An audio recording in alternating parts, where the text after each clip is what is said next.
আরে স্যার, খুব ব্যস্ত মনে হচ্ছে, কি করছো? বাবার বিয়েতে তো একা একা চলে গেলে না, একবারও তো ডাকলে না। আরে বৎস, কি আর বলবো, হাল তো প্রচুর খারাপ। বে তোরা এসব কি শুরু করেছিস? কেন স্যার, কি হয়েছে? স্বয়ং মহাদেব আর সহ্য করতে না পেরে আমাকে সবার কামনা শুনতে বলল। তো একটা মেয়ে এসে চাইছে। বাবা, আমি অনেক বড় সমস্যায় রয়েছি। আমি কিরণকে ভালোবাসি।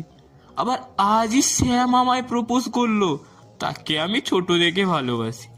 এদিকে বাড়ির পাশে বিমলের সাথে আজ আমার 5 বছরের সম্পর্ক। সব শেষে আমার এক্স প্রকাশ ফিরে এসেছে। তাকে আমি মানা করতে পারবো না। তুমি কিছু করো বাবা। আবে বুঝতে পারছি না মন নাকি গুহা। আরো কত নাম বললো যে মনেই রাখতে পারছি না। এমন তো একটা, এমনই আরো কত শুনে আর নিতে পারছি